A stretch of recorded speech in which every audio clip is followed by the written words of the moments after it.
Hiya! Welcome at Illusterium. In this quiet corner of the internet, stories still breathe. Today I'm illustrating the tale of Mother Holle, a fairy tale wrapped in snow and old world wisdom. I'll be drawing while reading the tale out loud, so settle in for some calm, art and folklore.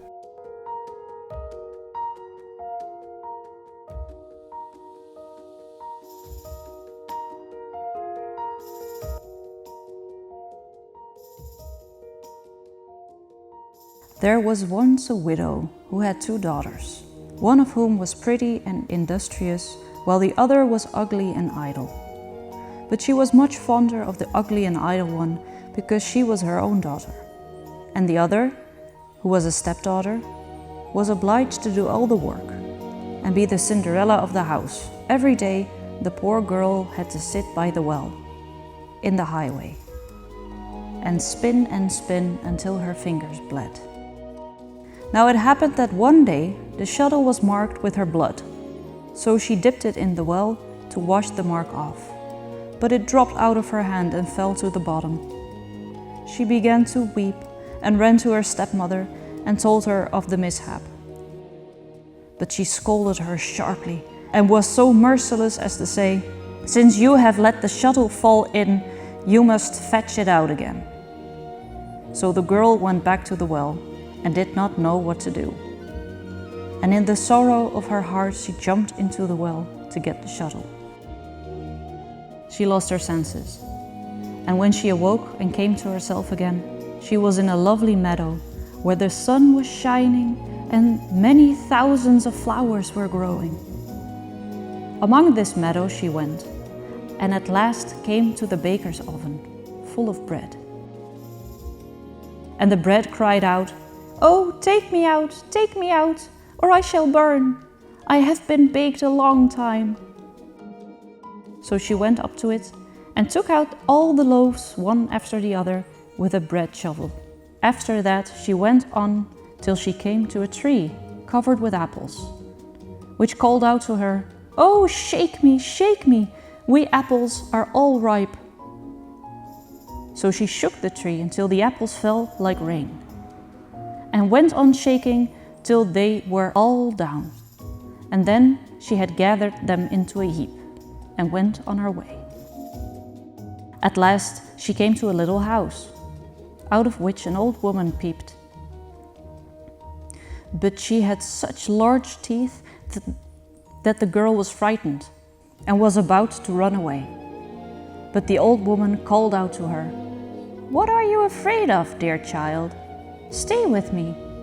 If you will do all the work in the house properly, you shall be the better for it. Only you must take care to make my bed well and shake it thoroughly until the feathers fly, for then there is snow on the earth. I am Mother Holle." As the old woman spoke so kindly to her, the girl took courage and agreed to enter her service. She attended to everything to the satisfaction of her mistress, and always shook her bed so vigorously that the feathers flew about like snowflakes. So she had a pleasant life with her, never an angry word, and boiled or roast meat every day. She stayed some time with Mother Holle, but then she became sad. At first she did not know what was the matter with her, but found at length that it was homesickness. Although she was many thousand times better off than at home, she still had a longing to be there. At last she said to the old woman, "I have a longing for home, and however well off I am down here, I cannot stay any longer. I must go up again to my own people." Mother Holle said, "I am pleased that you long for your home again, and as you have served me so truly, I myself will take you up again." Thereupon she took her by the hand and led her to a large door. The door was opened, and just as the maiden was standing beneath the doorway, a heavy shower of golden rain fell, and all the gold remained sticking to her, so that she was completely covered over with it. "You shall have that because you have been industrious," said Mother Holle, and at the same time she gave her back the shuttle which she had let fall into the well. Thereupon the door closed, and the maiden found herself up above upon the earth, not far from her mother's house. And as she went into the yard, the cock was standing on the well side and cried, "Cock-a-doodle-doo, your golden girls come back to you." So she went to her mother, and as she arrived thus covered with gold, she was well received, both by her and her sister. The girl told all that had happened to her, and as soon as the mother heard how she come by so much wealth, she was very anxious to obtain the same good luck for her ugly and lazy daughter. She had to seat herself by the well and spin, and in order that her shuttle might be stained with blood, she stuck her hand into a thorn bush and pricked her finger. Then she threw her shuttle into the well and jumped in after it. She came, like the other, to the beautiful meadow and walked along the very same path. When she got to the oven, the bread cried again, "Oh, take me out, or I shall burn. I have been baked a long time." But the lazy thing answered, "As if I had any wish to make myself dirty." And on she went. Soon she came to the apple tree, which cried, "Oh, shake me, we apples are all ripe." But she answered, "I like that. What if you might fall on my head?" And so went on.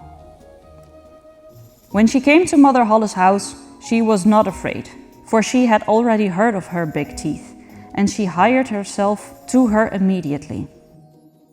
The first day she forced herself to work diligently, and obeyed Mother Holle when she told her to do anything, for she was thinking of all the gold that she would give her. But on the second day she began to be lazy, and on the third day still more so, and then she would not get up in the morning at all. Neither did she make Mother Holle's bed as she ought, and did not shake it so as to make the feathers fly up. Mother Holle was soon tired of this and gave her notice to leave.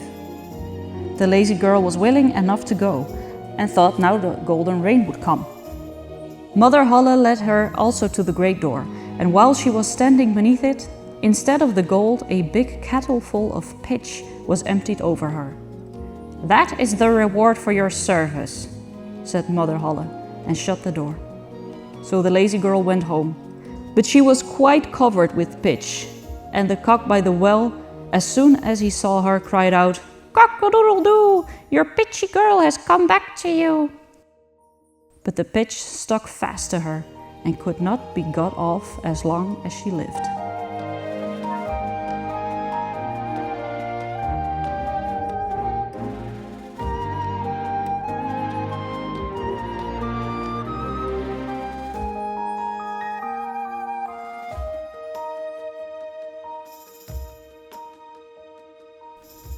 Mother Holle rewards the kind and diligent, and punishes the greedy and lazy. A tale as old as time. But in today's world, that lesson feels upside down somehow. Hard work doesn't always bring gold showered from above, and those who take more than they give rarely get what they deserve. Maybe that's why we still need stories like this. Maybe we need a modern-day Mother Holle to shake the feather bed and remind us that effort, care, and integrity still matter. If you enjoyed this video, consider subscribing for more illustrated folklore and art process videos. And if you'd like to support the creation of art like this, join me on Patreon, where you can even help choose the next story I bring to life. I'll venture forth to my next project. Stay kind, stay curious, may the right people get snowed on, and perhaps we'll meet again.